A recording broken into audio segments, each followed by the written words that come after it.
I came home after a long day at the garage, hands still greasy from a busted carburetor, expecting nothing more than a beer and Lindsay's usual complaints about her office job.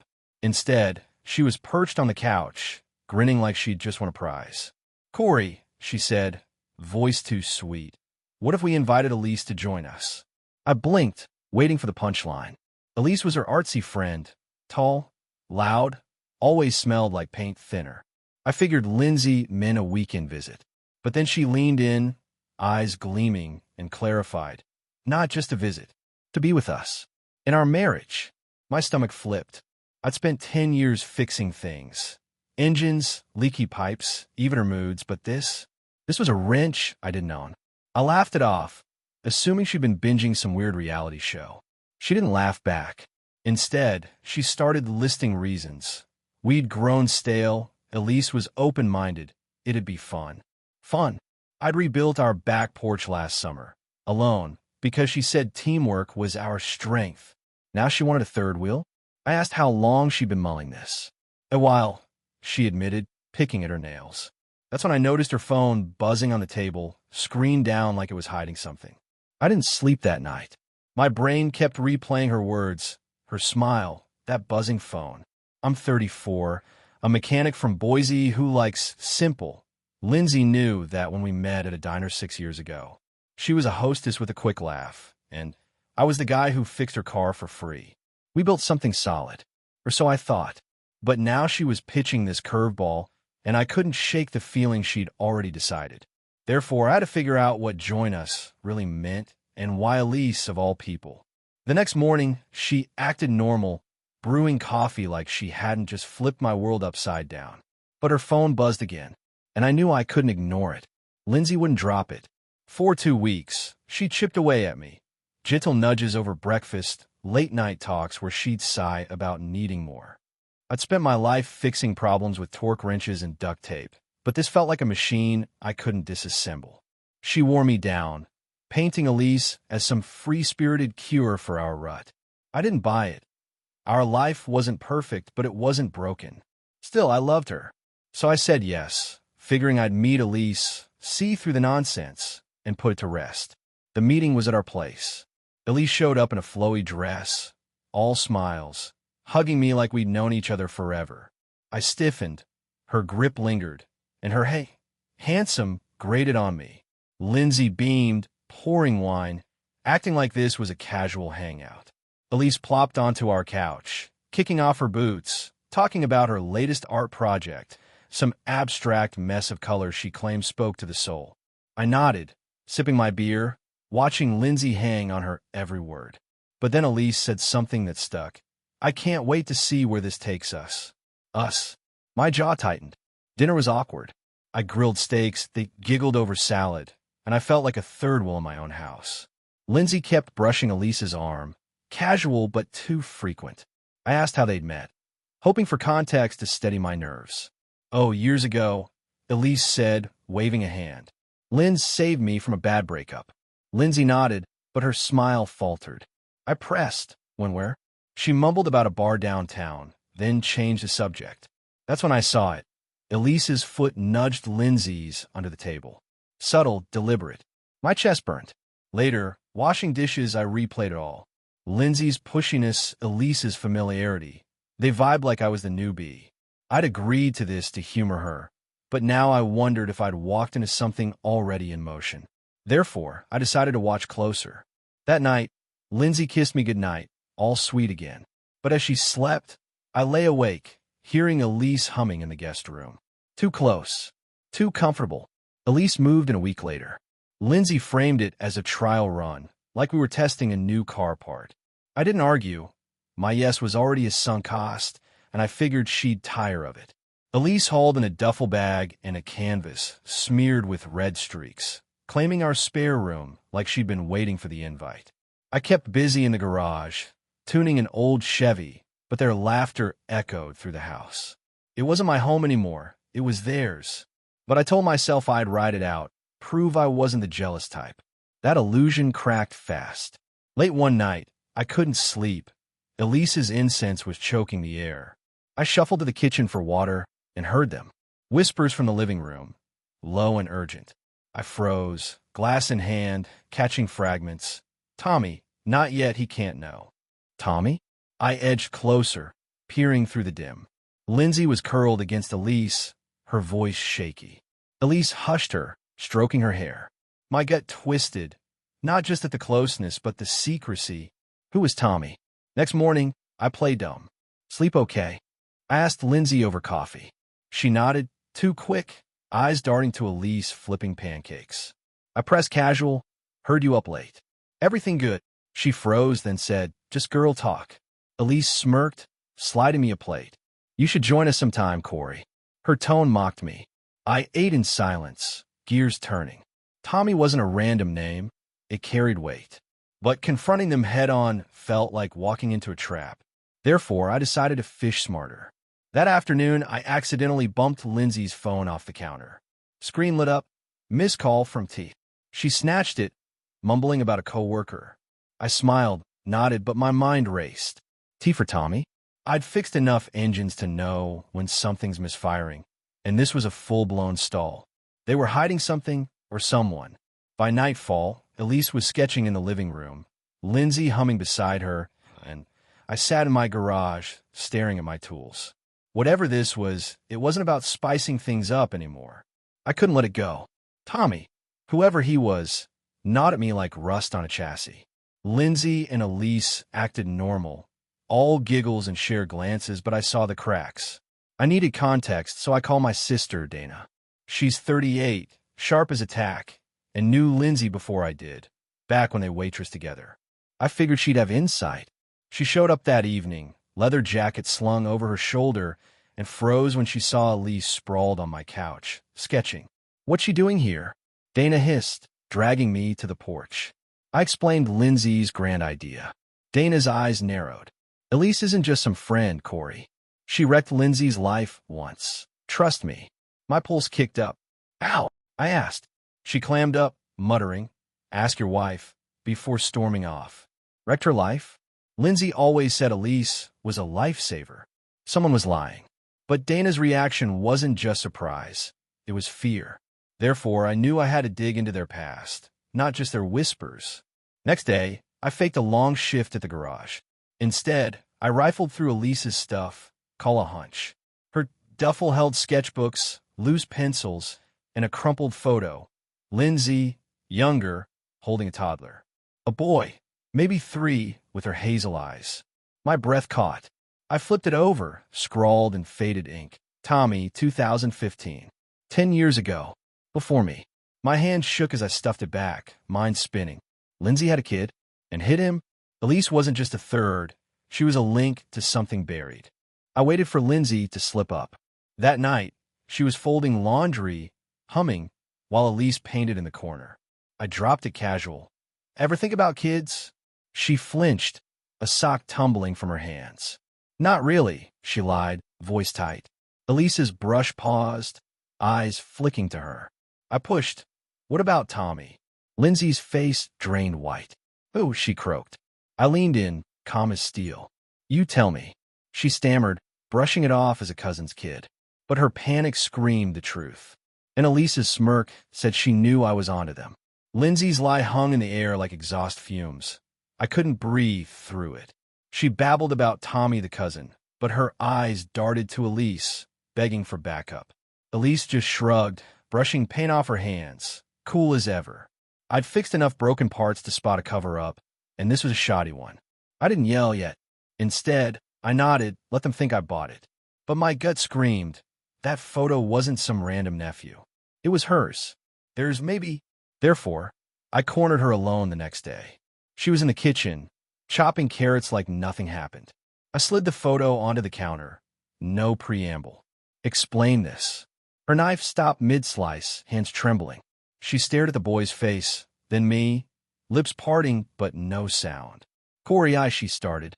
I cut in, don't. Just tell me who he is. Silence stretched, then she cracked. He's mine, she whispered.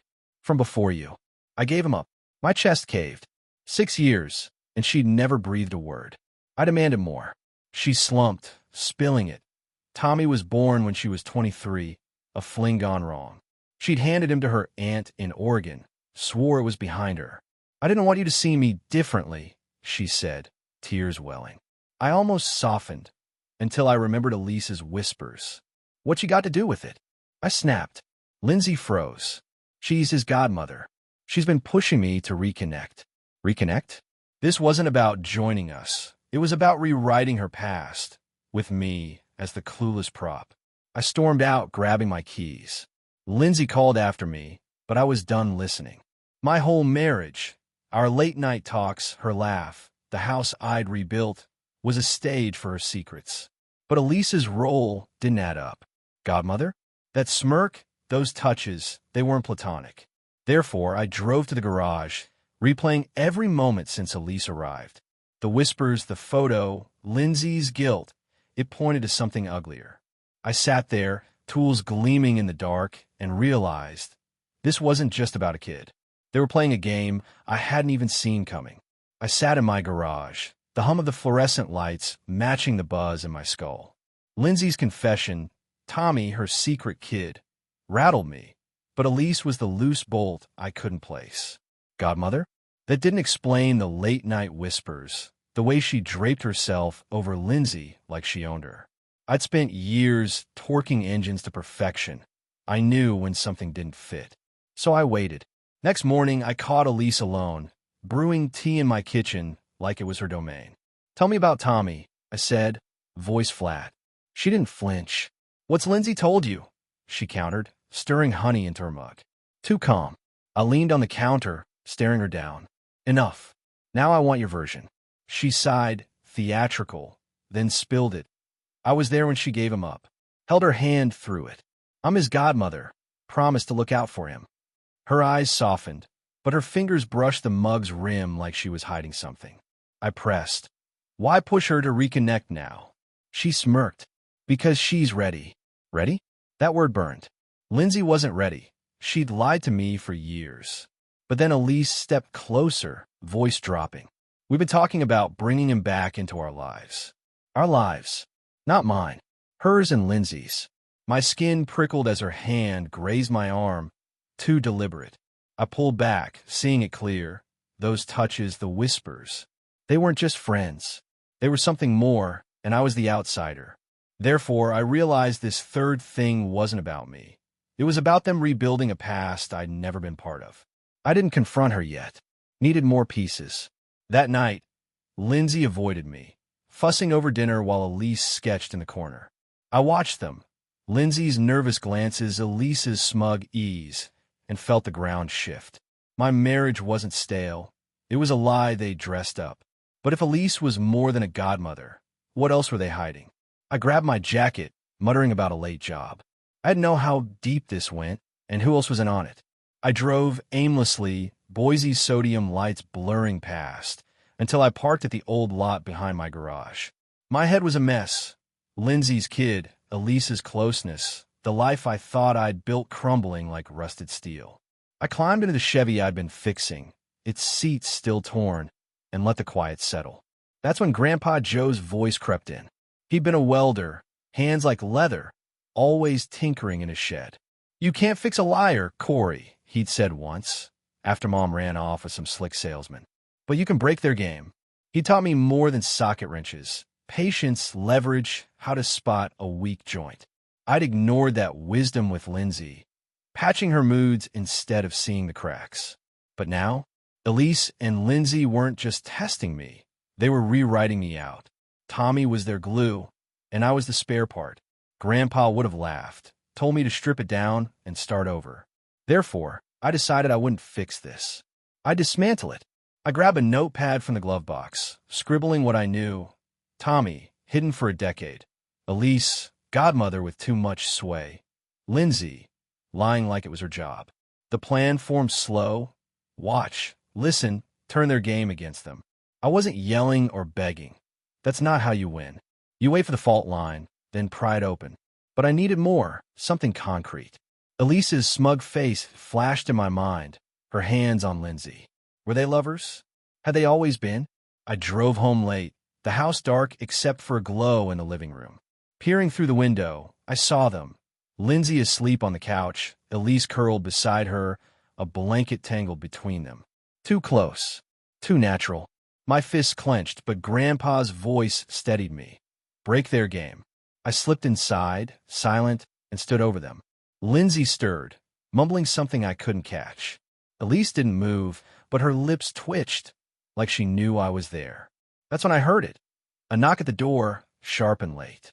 Someone else was crashing this mess, and I wasn't ready. The knock jolted me. It was past midnight. Nobody sane shows up then. Lindsay stirred, groggy, but Elise shot upright, eyes wide like she'd expected it.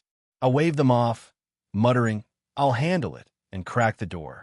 A guy stood there, scruffy beard, faded hoodie, reeking of stale cigarettes.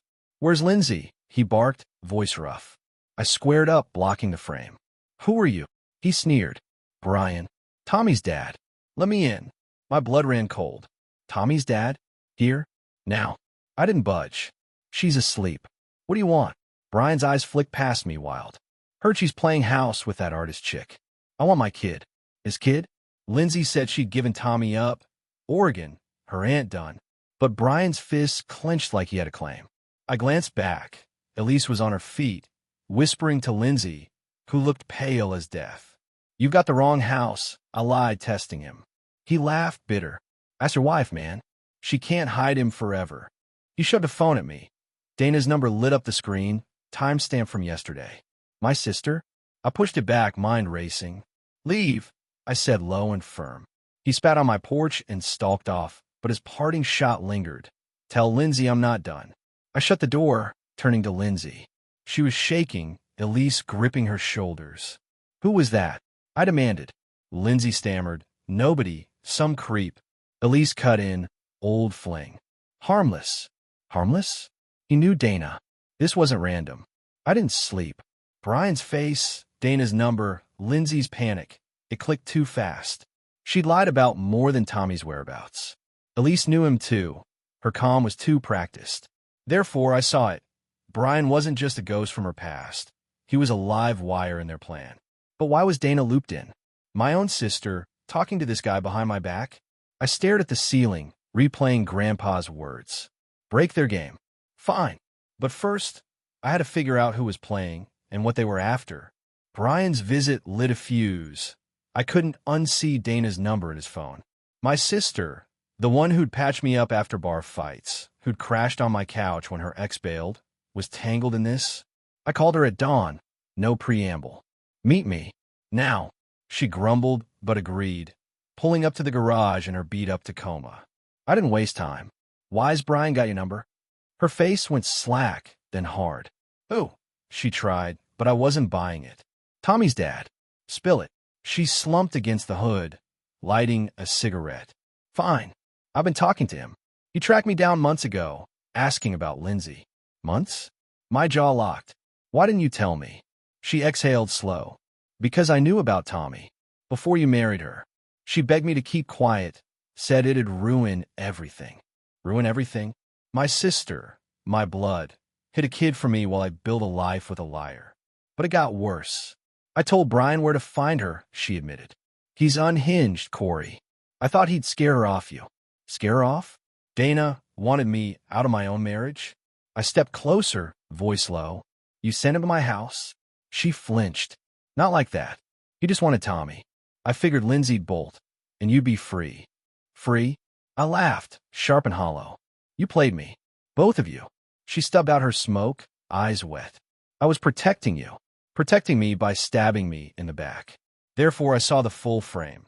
Lindsay hid Tommy, Elise pulled strings, and Dana, my damn sister, rigged the fallout. I walked away, leaving her there. My head spun. Every tie I had was a knot of lies. Lindsay wanted Tommy back, Elise wanted Lindsay, and Dana wanted me gone. But Brian, was he a pawn or a player? His rage felt real, not scripted. I needed to know his angle, and how far Dana's betrayal stretched. That night, I watched Lindsay sleep, Elise beside her, and wondered, who else knew my life wasn't mine? Someone was about to knock again. I couldn't storm in swinging. Grandpa taught me better. A good mechanic doesn't smash a seized engine. He finds the weak spot and works it loose. So I played nice. Next evening, I cooked steaks, mashed potatoes, the works. Lindsay raised an eyebrow, suspicious, but Elise clapped like I'd won an Oscar. See? He's coming around, she chirped. I smiled tight and poured wine. Just want us to get along, I said, watching their guards drop. But my brain was a live wire, plotting every move. Dinner was tense, but smooth. I asked about their day. Lindsay mumbled about work. Elise rambled about a gallery show. I nodded, then dropped a pebble. Ran into an old friend today. Mentioned a guy named Brian. Lindsay's fork clattered. Elise's grin froze. Who? Lindsay croaked. I shrugged. Some loudmouth. Said he knew you. Elise jumped in. Probably a barfly. Lindsay's got fans. They laughed forced and I let it slide. But their eyes locked too long. Panic dressed as casual. I kept the pressure subtle. He seemed mad. Something about a kid. Lindsay choked on her wine, coughing hard. Elise patted her back, glaring at me. You're full of stories tonight, Corey. I smirked, just passing along. They relaxed, thinking I'd backed off. But I planted doubt. Brian's name was a ghost now, haunting their little bubble. Therefore, I watched the cracks widen.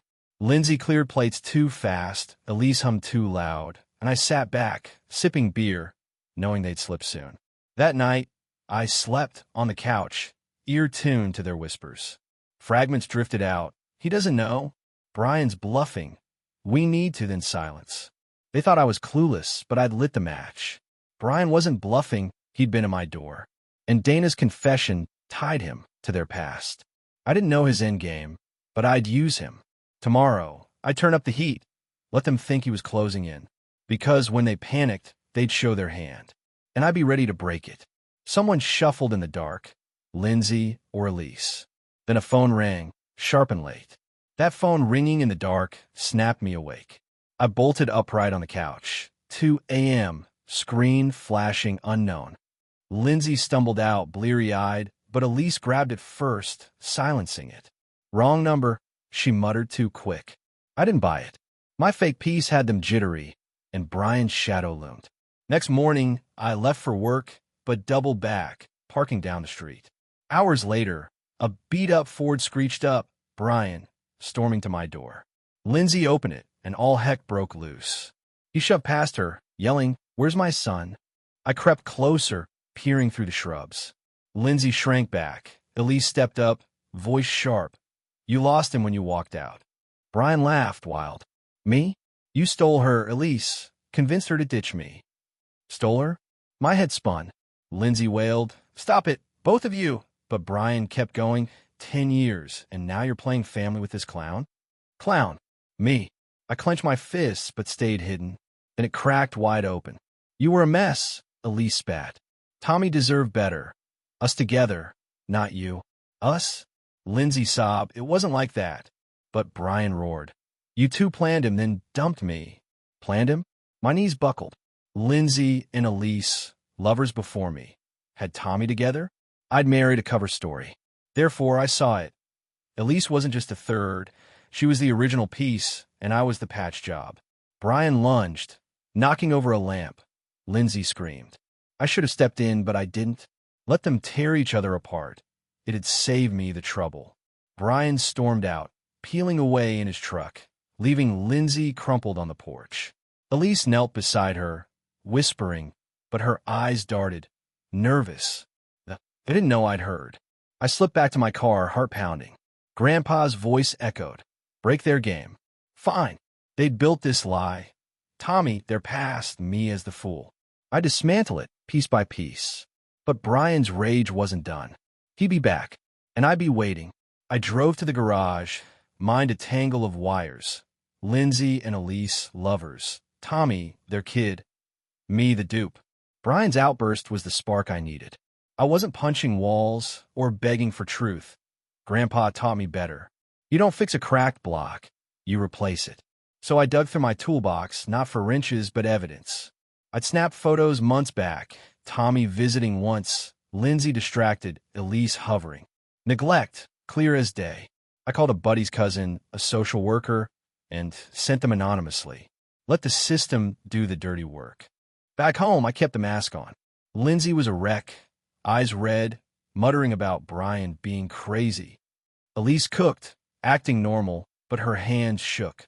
I played along, asking, "He always like that?" Lindsay nodded, weak. "He's delusional. Thinks Tommy's still his." Elise shot her a look. "Shut up." I smiled, stirring my coffee. They thought I was clueless, but the gears were turning. Therefore, I waited, knowing the call would come soon. 2 days later, it hit. A caseworker showed up, clipboard in hand, asking about Tommy. Lindsay paled, stammering, "He's with my aunt." The woman frowned. "We got a tip, concerns about his care." Elise jumped in. "Who'd say that?" I shrugged from the couch. "Weird, huh?" They didn't suspect me. Not yet. The worker left, promising to follow up, and Lindsay unraveled. "This is Brian," she hissed. Elise paced, muttering, "We'll fix it." Fix it? Too late. I'd already loosened the bolts. That night, they fought. Low, fierce whispers in the kitchen. "You should have handled him." Lindsay snapped. Elise fired back. "You let Corey hear too much." "Me?" I smirked into my pillow. They were cracking, blaming each other while I pulled strings. Brian's chaos, my tip, perfect storm. But I wasn't done. Tommy'd be safe soon, away from their mess, and they'd have nothing left to hold. I drifted off, calm for once, imagining their faces when it all collapsed. Then I heard it, tires crunching gravel outside. Someone wasn't sleeping tonight. Those tires woke me, Brian's Ford, back at dawn. I stayed low, watching from the window as he banged on the door. Lindsay opened it, shrieking, "Get out." He shoved past, slurring, "They took him, my boy." Took him? The social worker moved fast. Elise ran out, hair wild, yelling, "You did this." Brian swung at her, missing, and Lindsay wedged between them, sobbing. I didn't move, let them burn. The caseworker's car rolled up minutes later, 2 cops in tow. Game over. They dragged Brian off, cuffs clicking, while Lindsay crumpled, screaming, "He's mine." The worker was cold. "Not anymore. Court's reviewing custody." Elise lunged, spitting insults, but a cop held her back. I stepped out, feigning shock. "What's happening?" Lindsay whirled on me, eyes blazing. "This is your fault." "My fault?" I raised an eyebrow. I was asleep. Elise glared, but doubt flickered. She couldn't pin it. The worker left with a warning. "Stay put. We'll be in touch." Lindsay turned on Elise the second they were gone. "You pushed me into this. Tommy's gone because of you." Elise snapped back. "You're the one who lied to Corey."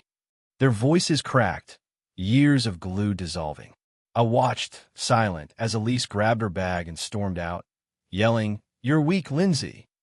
Lindsay sank to the floor, alone, muttering my name like a curse.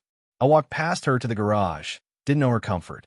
Therefore, their dream was ash, and I'd barely lifted a finger. But it nagged me, Brian's rage, Elise's exit. They played a long game, and I'd only seen the end. Dana's role still itched. Why help Brian? I cleaned my tools, replaying it all. Lindsay's sobs faded behind me. She'd lost Tommy, Elise, everything. I'd broken their game, like Grandpa said, but the pieces didn't fit clean. Brian knew too much, and Dana's silence was too loud. I wiped my hands, staring at the Chevy. This wasn't over. Someone had one more card. Then my phone buzzed. Dana. Dana's text was short. "We need to talk. Now." I met her at the diner where Lindsay once worked. Neutral ground, fluorescent lights buzzing like my nerves. She slid into the booth. No cigarette this time, just guilt in her eyes. "Tommy's gone," I said flat. She nodded. I heard. "Brian's a mess." I leaned in, voice steel. "What's your mess, Dana? Why'd you sick him on us?" She looked away, picking at a napkin, then spilled it, slow, like it hurt. "I knew Lindsay before you," she started. She was with Elise, head over heels, but Brian crashed in, got her pregnant. They split, and she gave Tommy up. I was there, cleaning up her tears. I frowned. "So," she swallowed. "When you met her, she was running from that. I pushed her to marry you. Said you'd keep her steady, hide her past." "Hide her past?" My gut twisted. "You set me up?" She nodded, miserable. "Brian came back last year, volatile, hunting Tommy. I thought if he scared Lindsay off, you'd be free." "Free?" She'd pawned me off to a liar to fix her friend's mess. "You used me," I said low. "My own sister." She flinched. I didn't know she'd pull Elise in again, or Tommy. I just wanted you safe. Safe? I'd been a shield, not a husband. Therefore, I saw the whole ugly frame. Lindsay and Elise reunited. Tommy their goal. Me the blind spot, Dana's idea. Brian was the wrench, but she turned it. Did you tell him where Tommy was? I asked. She shook her head. No. He figured it out when Elise moved in. I stood, done. You broke us all. She grabbed my arm. Corey, I pulled free. Save it. Walking out, I pieced it. Dana's guilt birthed my marriage. Lindsay's lies fueled it. Elise torched it. I'd wrecked their plan, but at what cost? My phone buzzed again, Lindsay begging to talk. I ignored it. She'd lost everything. I'd lost more. Someone coughed behind me. Rough, familiar. I turned, Brian, leaning on his truck across the lot, eyes bloodshot. You happy now? He rasped. Tommy's gone. Lindsay's broken. I stared cold. Wasn't my kid to lose. He laughed, bitter.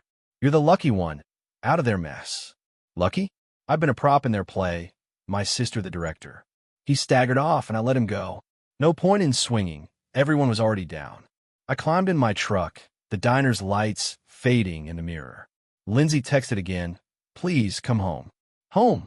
That house was a graveyard. Her lies, Elise's paint, Tommy's ghost. I drove past it anyway, saw her on the porch, head in her hands. Elise's car was gone, Dana's loyalty too.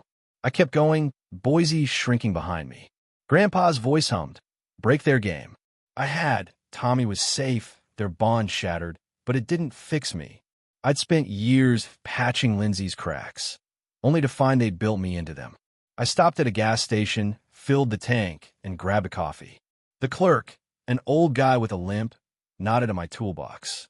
Mechanic, he asked. Yeah, I said, voice rough. Fixing stuff's all I know. He chuckled. Some things stay broke. He was right. Lindsay wanted Tommy, Elise wanted her, Dana wanted control. I'd been the spare part, now scrapped. Therefore, I decided, new town, new start. No more repairing other people's messes. I hit the highway, sky gray, air cold. My hands gripped the wheel, steady for the first time in months. Lindsay'd face her wreckage alone. Elise drift off, Dana'd stew in her guilt. Brian?